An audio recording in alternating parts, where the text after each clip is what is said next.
जय माता दी। आइए सुनते हैं दशा माता की छठवीं कथा। एक राजा था, उसकी रानी कोमलांगी थी। वह फूलों की सैया पर सोया करती थी। एक दिन फूलों के साथ कच्ची कली भी आ गई। कच्ची कली के कारण उसे रात को नींद नहीं आई। वह करवटें बदलती रही। राजा ने पूछा, प्रिय, आज क्या बात है जो तुम्हें नींद नहीं आ रही है? रानी ने बताया कि आज फूलों में एक कच्ची कली आ गई है। वह मेरे शरीर में चुभ रही है। इसी कारण मुझे नींद नहीं आ रही है। राजा ने शयन कक्ष में एक दीपक जल रहा था, जिस ज्योति के स्वरूप कहते थे। ज्योति स्वरूप रानी की बात सुनकर हंसा। राजा ने हाथ जोड़कर उससे हंसने का कारण पूछा। ज्योति स्वरूप ने बताया कि अभी तो रानी को कच्ची कली के कारण इतनी तकलीफ हो रही है। कल सवेरा होने पर जब रानी का सिर का बोझा ढोना पड़ेगा, तब इनकी क्या गत होगी। राजा ने पूछा कि क्या मेरे जीवित रहते ऐसा संभव है? तब दीपक ज्योति स्वरूप ने उत्तर दिया, हाँ संभव है, तुम्हारे जीते जी संभव है। ज्योति स्वरूप की बात सुनकर राजा के मन में सोचा कि देववाणी कभी असत्य नहीं होती। होनी को कौन टाल सकता है। रानी को अवश्य बोझा ढोना पड़ेगा, परंतु यह हो सकता है कि यदि मैं इसे एक संदूक में बैठाकर समुद्र में बहा दूं, तो संभव है कि यह बोझा ढोने से बच जाए, क्योंकि समुद्र में डूब जाने पर बोझा ढोने से बच जाएगी। राजा ने उसी समय रानी से कहा, चलो मैं तुम्हारे मायके में छोड़ आऊं, कुछ दिन तुम वहीं पर रहना। रानी बोली, परंतु महाराज, मेरे मायके में तो कोई भी नहीं है, मैं वहां किसके पास रहूंगी? राजा ने कहा कि तुम्हारे गोत्र संबंधी वहां बहुत अच्छी दशा में हैं, मैं उन्हीं के पास तुम्हें भेज देता हूँ। रानी ने राजा की बात मान ली। रानी ने बहुमूल्य आभूषण और कीमती वस्त्र धारण किए। तब राजा ने रानी को संदूक में बिठाकर नदी में बहा दिया। वह नदी समुद्र में ऐसी जगह मिलती थी जहां पर राजा के बहनोई का राज्य था। समुद्र से मोती निकालने का ठेका राजा के बहनोई ने ले रखा था। वह संदूक बहता बहता जब राजा के बहनोई के इलाके में पहुंचा, तो उसने मल्लाहों को आज्ञा देकर संदूक को समुद्र से बाहर निकलवा लिया। संदूक को उसने अपने महल के शयन कक्ष में भिजवा दिया और आदेश दिया कि मेरे पहुंचने तक इसे कोई नहीं खोले। राजा का बहनोई, जो उस जगह का स्वयं राजा था, उसके शयन कक्ष में संदूक के पहुंचते ही रानी को पता चला कि इस संदूक को राजा ने समुद्र में पाया है, तो वह फौरन शयन कक्ष में आई। उसने पहरेदारों को हट जाने को कहा। रानी ने संदूक को खोल लिया। उसे संदूक के अंदर 16 श्रृंगार किए एक स्वर्ग सुंदरी मिली। रानी ने अपने मन में सोचा कि यदि राजा इसको इस दशा में देखेंगे तो इसके ही हो जाएंगे और मुझे छोड़ देंगे। इसलिए उसने उस रानी के सब जेवर कपड़े उतार कर उसे फटे पुराने कपड़े पहना दिए और संदूक में बंद कर दिया। राजा जब बाहर से महल में आए, तो उसने रानी को अपने शयन कक्ष में बुलाया और रानी से पूछा कि क्या तुमने देखा है कि इस संदूक में क्या है? रानी ने उत्तर दिया कि मैंने कुछ नहीं देखा है, मुझे नहीं पता कि इस संदूक में क्या है। राजा ने रानी के सामने संदूक खुलवाया, तो उसे संदूक के अंदर फटे पुराने कपड़े वाली एक स्त्री दिखाई दी, जो भिखारन सी लग रही थी।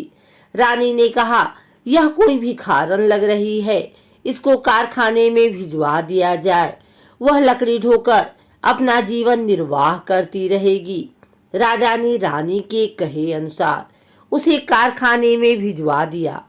एक दिन रानी की सहेलियां नदी में स्नान करके दशामाता का डोरा ले रही थी। उनके पास एक डोरा रह गया था। वे यह सोच रही थी कि इस डोरे को किसे दिया जाए कि उसी समय लकड़ी ढोने वाली रानी वहां आ गई। उन्होंने उसे रोककर पूछा, बहन, हमारे साथ दशामाता का एक डोरा ले लो। रानी ने कहा कि मुझे डोरा लेने में कोई हर्ज नहीं है, परंतु मुझे तो खाने भर को नहीं मिलता। मैं इस डोरे की पूजा कैसे करूंगी? वे बोली कि तुम इस बात की चिंता मत करो, हम हर रोज इस जगह स्नान करने आया करेंगी। 9 दिन तक हम यहाँ पर कथा कहेंगी। तुम भी रोज आकर कथा में शामिल हो जाया करना। 10वें दिन पूजा होगी, तब दशा माता चाहेंगी तो तुम्हारी दशा बदल जाएगी। रानी ने दशा माता का ध्यान कर डोरा ले लिया। उसी दिन रानी के पति राजा को यह चिंता हुई कि रानी को संदूक में मैं बंद करके बहा तो दिया था, परंतु पता नहीं उसका क्या हाल होगा।